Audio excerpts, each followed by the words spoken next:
ganamaaf galgala hirriba dhabanii da'awaa bakka hundaan ga'uuf osoo waliin qoqqoodin, osoo waliin tuffatin, osoo walitti hin boonin hunduu rabbiif jechuun amiira isaa dhaga'uun da'awaa irratti kan bobba'an gareen shaahadaa Abu Mu'aaz, Awwal Qaasim, Farhaan Kiyyaa, Arabii Gindiir, Ahmad Hussein, Muhammad Bulti, Xalhaa Jamaal, Joonaas Baqqalaa, Abdii Muusaa, Khalid Abdoo, Ali Muhammad, Miliyoon Doolaar, Abdul Fattaa Kadir akkasumas Dr. Hamdii Boronaaf kanneen biroon maqaan isaanii dhaabu. Gareen shahadaa tiiktookii fi yuutuubii mataa isaanii akkasumas gama weebsaayitii isaa.org as ba'ee jira. Isinis garee kana hordofuun da'awaa babal'isaa.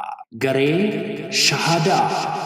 miidiyaa irratti hundeemuun qalbiin si yaadatee garee shahadaa jedhee warra moggaafatee hedduu dukkana keessa ifatti baafatee bakkan biyaan dhaabbatee isintu dhaabbatee falmeesiisee warra haqa dubbatee moototii nasaaraa hedduudha dhuunfatee galaa guyyaa borii har'a gudunfatee tokkichummaa rabbii ifatti dubbatee humna siniifaa ta'u rabbiin humna qabaa najaanu baafadhu ibidda azaabaa miidiyaa irratti hundeemuun qalbiin si yaadatee garee shahadaa jedhee warra moggaafatee hedduu dukkana keessa ifatti baafatee bakkan biyaan dhaabbatee isintu dhaabbatee falmeesiisee warra haqa dubbatee moototii nasaaraa hedduudha dhuunfatee. Duraan dursee kirrii qabda ofirraa kirrii maskana. Ofirraa nu baasi bara killaa kabajaadhaan nu baasi kirrii ofirraa osoo hawaasni kun argu. Ya.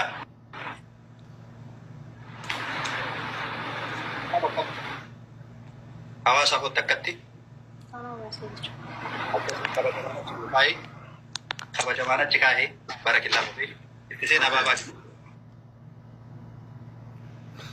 Okay. Ashhadu an la ilaha ati Yesuus Kiristoos waaqa jetteetti amantaa miti? Yesuusitu ani waaqa jedheen moo daraartuu waaqa jedheen?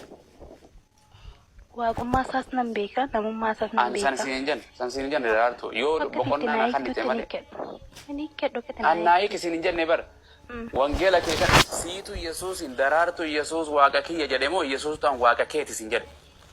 Isatu ani inni jalqaba waan hundumaa dura ture jedhee kan natti dubbate mataaficha. Obboleettii too namni hundinuu jalqaba arra waan turre bar duru karoora waaqayyoo keessa dur ture waan san siin jedhe Yesuusin daraartuu Yesuus waaqayyoo kiyyaa jedhee waaqayessu jira moo Yesuustu ani waaqa daraartuutii jedhe? Rakkisaami? No, naaf rakkisaa. Ayyee.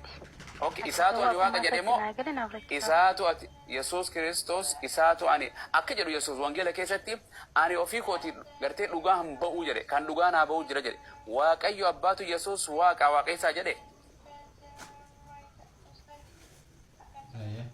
Ilma kuusan ergitti kana malee jedhe waaqayyo. Oh, waaqayyoon ilma waaqayyooti malee Yesuus waaqaa miti. Kana ijoollee xeenxe sadiitu shaadaa qabate. Xeenxe deemaara. Kana maal jettan? Kun ikko waan ajaa'ibaati kun. Hundasaa jedhama. Firii hundasaan jaarsaa saarati dhugaa baay'ee namatti dhaga'ama. Baay'ee natti dhaga'ama. Oromoo bichaa miti barka Oromoo bichaa miti barnaafi. Warri Amaaraatillee akkama shaadaa qabachaa jiran guyyaa guyyaan. miidiyaa irratti hundeemuun qalbiin si yaadatee garee shahadaa jedhee warra moggaafatee hedduu dukkana keessa ifatti baafatee bakkan biyaan dhaabbatee isintu dhaabbatee. yuutuubii garee shahadaa sabskiraayib gochuun dagatinaa.